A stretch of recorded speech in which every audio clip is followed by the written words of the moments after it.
દુનિયાના અન્ય દેશોની તુલનામાં ભારત દેશનો વિકાસ કેમ હજુ પણ ઓછો છે? એનું કારણ ધર્મ.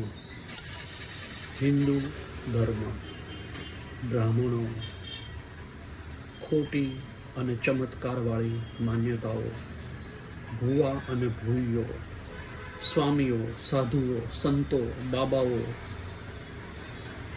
નકરા અને નકરા ચમત્કાર. એટલે ચમત્કારની અપેક્ષાએ લોકો જીવન જીવતા થઈ ગયા. કામ કરવું નથી, મહેનત કરવી નથી અને ભગવાન જ બધું કરી દેશે. હું નિયમિત દીવા અગરબત્તી કરું, હું નિયમિત મંદિરોમાં જાઉં, હું નિયમિત સભાઓ કરું, સાધુ સંતોની સત્સંગની વાતો સાંભળું, એટલે મારા જીવનમાં પ્રગતિ થાય, મારો વિકાસ થશે, મારી પ્રગતિ થશે. હું દર શનિવારે હનુમાનજીને નાળિયેર વધેરું, એટલે મારો વિકાસ થશે, મારી પ્રગતિ થશે, મને ડિગ્રી મળશે, મારા છોકરાઓ એન્જિનિયર બનશે, ડૉક્ટર બનશે. કલ્પના કરો કેટલી હદે માનસિક ગુલામ તમને બનાવી દેવામાં આવેલ છે. એના માટે બે વ્યક્તિ જવાબદાર છે. એક, બ્રાહ્મણો હંમેશા કોઈ ને કોઈ વિધિ વિધાનમાં તમને ફસાવે છે. અને બીજું આ ભૂવા માતાજીના નામે દાણા નાખે, પછી તમને એવું કહેશે કે તમારું કામ નથી થતું તો તમારા માતાજી છે એ આશાપુરા માતાજી નથી અને ચામુંડા માતાજી છે. હવે તમે તમારા ઘરમાં માતાજીને, ચામુંડા માતાજીનું સ્થાપન કરો અને એના પૂજાપાઠ ચાલુ કરો, તમારા કામ થઈ જશે. વિચાર કરો, આ યુગની અંદર, આ ટેકનોલોજીના, આ સાયન્સના યુગની અંદર આવા ભુવાઓ અને આવા બ્રાહ્મણોની ઝપટમાં તમે આવી ગયેલા છો. સારું, ગમે તે હોય, છોકરાને નોકરી નથી મળતી તો તમે ઘરમાં હોમ હવનને યજ્ઞ કરાવો અને બ્રાહ્મણો પણ તમને ફસાવે. હા, નોકરી નથી મળતી એનું કારણ તમારા માતાજીનો પ્રકોપ છે. માતાજીની કૃપા તમારે જોતી હોય તો હવન કરવો પડે. વિચાર કરો, આ કેટલી હદે કરુણ સ્થિતિ કહેવાય. ભણેલા ગણેલા માણસો આવી ક્રિયાકાંડ, કર્મકાંડ પાછળ ફસાયેલા છે. બ્રાહ્મણોનો તો આ બિઝનેસ છે, એ એની રોજીરોટી છે, એટલે એ એવું જ કરશે. એનો બિઝનેસ છે. તમને એમ જ કહેશે કે તમારા પિતૃનું તમને નડતર છે, 6ઠ્ઠી પેઢીએ તમારા પિતૃ તમને નડે છે. બોલો, શું કરવાનું આનું? બ્રાહ્મણો તો એના રોટલા શેકે છે, પણ તમે તો સમજી જાઓ, તમારે બ્રાહ્મણને એમને રૂપિયા આપી દેવા કે ભાઈ તું અમને ફસાવાનું બંધ કર, તારા રૂપિયા જોતા હોય તો એમને લઈ લે. ખોટી વાર્તું કરી અને અમારો ટાઈમ બગાડમાં વિધિ વિધાનના નામે તમે એને બોલાવો ઘરમાં અને જાણે એ તો ભગવાન હોય.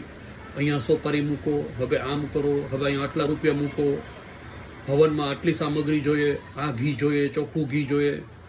તમે ઘરમાં ચોખ્ખું ઘી રોટલીમાં નથી ચોપડતા અને તમને એમ કહે છે કે તમે હવનમાં ચોખ્ખું ઘી વાપરો. આ અંદર જે પેટમાં અગ્નિ છે હવન, એને હવન ન કહેવાય. ત્યાં તો વેજીટેબલ ઘી ખાય છે આ લોકો, એને તમે ચોખ્ખા ઘીનો હવન કરાવો છો. ડ્રાય ફ્રૂટ, માતાજીને ડ્રાય ફ્રૂટ ધરો. છોકરાઓને કોઈ દિવસ ડ્રાય ફ્રૂટ નથી ખવડાવતા, એ માતાજીને ડ્રાય ફ્રૂટ ખવડાવો. સ્વામિનારાયણના મંદિરમાં સ્વામીઓને બધું મશરૂમનું શાક ધરો. મૂર્તિઓને તમે વિચાર કરો, તમારી માનસિકતા કેટલી ખરાબ છે. મૂર્તિઓને તમે ધરો છો. મૂર્તિ ખાવાની છે, મૂર્તિ એ ભગવાન છે, મૂર્તિમાં ભગવાન છે. શું આસ્થા અને શ્રદ્ધા અને આવી સાવ ગાંડા જેવી વાતો આપણા દેશમાં હિન્દુ ધર્મની અંદર કરે છે લોકો. આમ ક્યારેક બારે તો જુઓ, ચાઇનાનો વિકાસ તો જુઓ, જાપાનનો વિકાસ જુઓ, જર્મનીનો વિકાસ જુઓ, અમેરિકાનો વિકાસ જુઓ. આજની તારીખમાં તમે એની પાસે કાંઈ નથી. એની જે સરેરાશ ઇન્કમ છે ને એ લોકોની, એની સામે તમે કાંઈ જ નથી. કોઈ ફેસિલિટી, કોઈ સુવિધા હજી તમારી પાસે નથી જ. કાર તો તમારું સ્વપ્ન હોય, ડ્રીમ હોય. કાર આવે એટલે ઓહો, ઘરનું ઘર, બંગલો, ઓહો. સ્વપ્ન હોય બને જ નહીં થાલું. મુંબઈની અંદર રહેતા હોય, ચાલીમાં રહેતા હોય, એક રૂમમાં આખી જિંદગી કાઢી નાખે, પણ ભગવાનના નામે પૈસા વેડફે રાખશે. આ વિધિ કરે ને તે વિધિ કરે ને પિતૃ નડે છે ને આમ જાય ને નદી કિનારે જાઉં, સોમનાથ જાઉં, દ્વારકા જાઉં, હાલીને જાઉં, પડો આખડો, નાળિયેર બધેરો રોજ, બ્રાહ્મણોને પૈસા આપો, એના ઘરે આ દ્યો ને કબાટ દ્યો ને ટેબલ દ્યો ને પલંગ દ્યો ને બ્રાહ્મણને દ્યો. જો કાંઈક એનાથી સરખું થાય તો એનું સરખું થઈ જાય, તમારું ન થાય, કારણ કે એને તો આ બધી સામગ્રી મળી ગઈ. એને ઘરમાં અનાજ કંઈ લેવાની જરૂર જ ન હોય. તમારે જેવા બધા રોજ આપી આવે એને લોટે, એને તો લોટે દળાવવાની જરૂર નહીં, કે સીધો લોટ જ મળે તૈયાર. એને જે જોતું હોય એની મહેરબાની કરીને આપી દો, પણ એના ઝાંસામાં ન આવો ક્યારેય. એમ કે આ વિધિ કરો, કોઈ જરૂર નથી વિધિની. ખોટા તમને ફસાવવામાં આવે છે કાયદેસર જ. શું ભગવાન માણસે મૂર્તિની રચના કરી છે.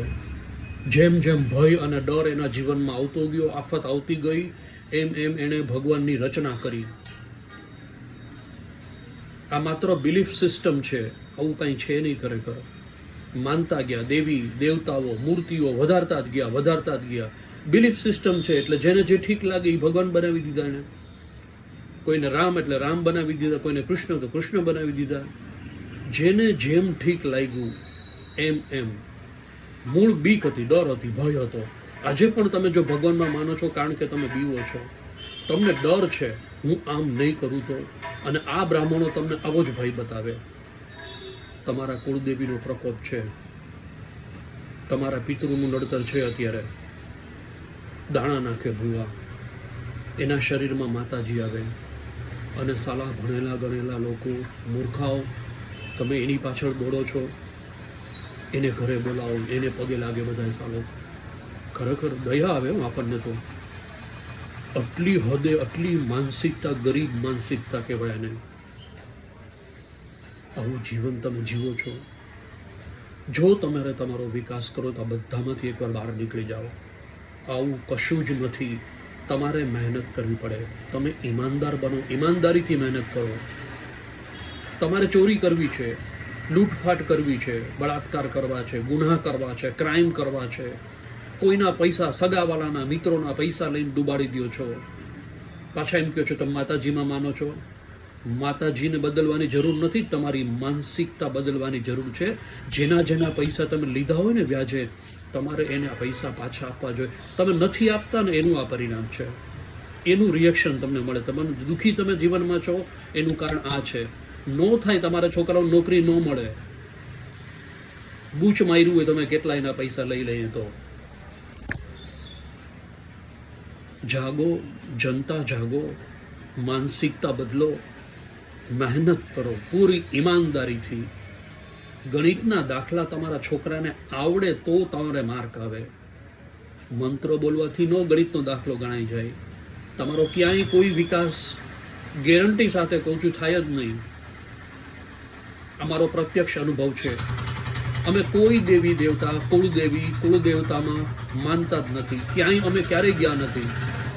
અમારા માતાજી હશે જે તે સ્થળે, સગાવાલા બધા જતા હોય, છેડાછેડી કરો ને આ કરો ને તે કરો ને. એક વસ્તુ અમે નથી કરી. કોઈ પૂજા પાઠ, કોઈ સ્વામીઓના દરબારમાં ક્યાંય અમે નથી જતા અમારો ટાઈમ બગાડવા. But we are happy. સારામાં સારું જીવન જીવીએ છીએ, ટોપ લેવલનું.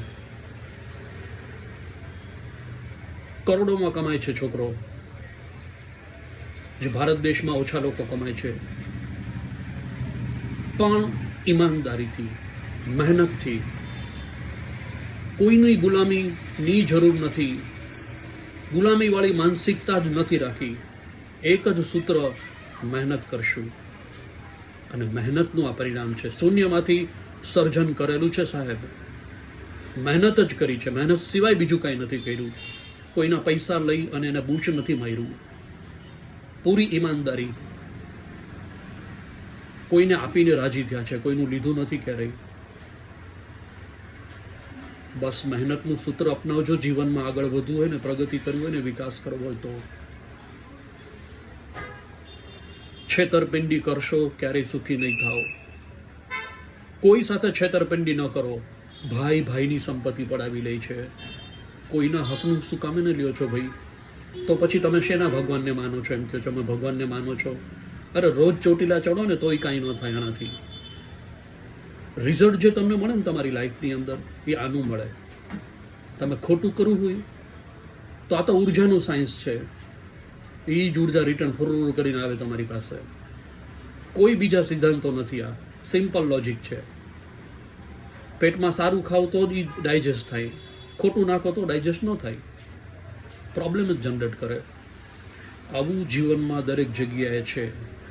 સમજીને ચાલજો, જાગી જાઓ જેટલા વહેલા જગાય.